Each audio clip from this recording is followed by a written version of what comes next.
on the way to the recording session, I'm listening to it from start to finish. Like, I listened to it once, like listening for the lyrics, but but not really knowing all of them. And then I read all the lyrics and listened to it again, like reading them as he was like singing it. And then I was listening to it the whole way here, basically. Yeah. And really just listening to it. And honestly, at this point, I think it's one of my favorite Rod Stewart songs. I think Probably listened to it like 3-ish times total.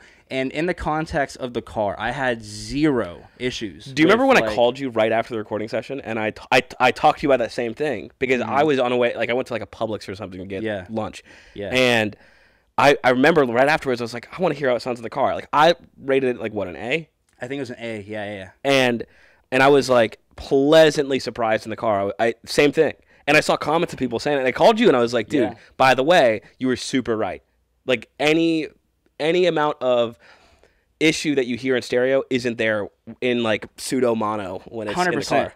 In the car, I felt like a completely different song. It felt like everything you enjoy about Rod Stewart is present. Yeah. And dude, the percussion in particular was so spot on. It added so much just feeling to the song, and the bass just supports all of it. And overall, just a completely different experience listening to it with that kind of like just surround context. It's interesting too, because I feel like up until literally that song, my mentality on stereo versus mono has always been, well, stereo is better. Like it's more textural, it's more color, it's like more freedoms. But in this particular song, and probably a bunch of other ones, it's not. Yeah, it's almost, it's like in the context of listening with headphones like this, almost a hindrance to the song. Like, another time in particular I can think of that recently happened to us was when I showed you Interstellar Overdrive from Pink Floyd from the debut album. And there's a lot of crazy like panning stuff specifically in that song. And it did not, like when I listened to it with you in that video, it didn't sound good to me. I was like, oh, this is like jarring and just a lot. Like the hard cuts, and it didn't even feel natural like in any kind of way. Can you think of like an explanation of why the sound felt this way with the stereo compared to other artists like that we've checked out from that same time period with the same constraints? I definitely am not an expert in the field, but the production knowledge that I have, I think artists of that time period had certain limitations, and also new audiences more so had those more limitations than they did. So when you're in a studio context and you can have like a bunch of speakers all over the room and a sound dampened room and everything is acoustically made so it sounds super precise. A lot of artists, like a majority of them, and if you ever go with your band into the studio, you'll do the same thing. You'll finish your song and then you'll play it in the studio. And then you'll go into your car, play it on the car speakers, and then you'll probably put it in headphones and listen to it in headphones. And each one of those sounds a little different. And so part of like a good producer or a good mixing engineer, what they'll do is they'll try to find like the best balance of like car, radio, where it sounds speakers, good in, like any context. Any context. It's not going to sound the best on any context, but they try to get a good mix. But I think the issue comes in with if you're trying to do something really avant-garde like Pink Floyd, where you're specifically trying to get an aggressive sound. And so on like, I don't know, 3 out of 4 of those mediums, like a car speaker or the radio or a boombox or a little like actual turntable, you don't have that aggressive sound. You just get the feeling of it and you're like, oh, this is really cool. Like it's what they they're intended, basically. But they could not have anticipated everyone has like 2 stereo monitors in their... Like perpendicular, like just going straight in. And so they mix it aggressively so you could hear it well on all those other contexts because they're thinking, okay, the majority of people are probably hearing this on the radio or on a turntable. Those are like the only options. Yeah.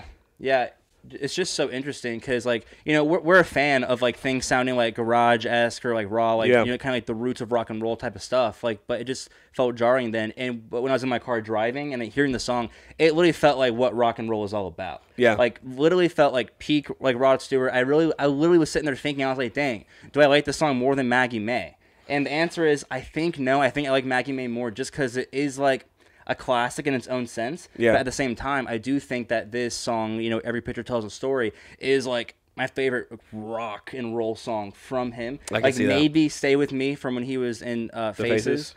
But it's like, in terms of like what we've heard from his own stuff, this is like peak rock and roll Rod Stewart. The way it felt, the band. It felt like that to me too, where it's like it literally feels like you're a fly in the wall in the car. It feels like you're sitting and watching them practice, and you have a bass player set up over there, and the drummer set over here, and a singer in here, and so it's like you naturally get it where everything is kind of lopsided, but it feels natural because you're in the same room. And it's all coming at you. Yeah, almost. Like in the car, it felt like it was coming like almost like from an angle slightly, the rhythm section. But when you're in headphones, it just is so separate. It almost feels sterile in a way. Like you can feel this physical space almost between every instrument. Yeah. Whereas in a car, it blends together before it gets it almost just feels like less human or organic when it's like forced in that like kind of context. It definitely is like a good argument. Like what is better, stereo or mono? There's not really one better, but there's definitely different contexts.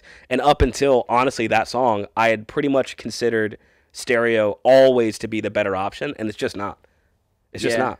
Yeah, it just depends like what the artist is like going for, but it's so like it just brings us back to how it's so funny how the context of hearing it and just in terms of how the sound is going in and how it was mixed can change like your initial interpretation of it, because I was very like, gosh dang, I wanted to love it but I didn't kind of thing. Yeah, but like it's just crazy. I wonder if there are other songs that we felt that way with, where if we had listened to it in mono, it would make our ratings change. Probably.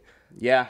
I mean, I'm sure. I just can't think of one. It's impossible that, like, in the time of them writing it, producing it, and doing all that they could have, preemptively understood like the context that the mix is going to be placed in the future. Because it's so different than... It's so different. Because up until that point, it's like, here's a thing, and it's putting sound towards you. So it's very minimal change. There's no way that they could be like, hey, one day, they're definitely going to take that and put it in each individual ear. If you guys have any comments of songs that you think might change our ratings if we listen to them in stereo versus mono, that you think like need a deeper dive, either on camera or off camera, let us know. Yeah, absolutely, man.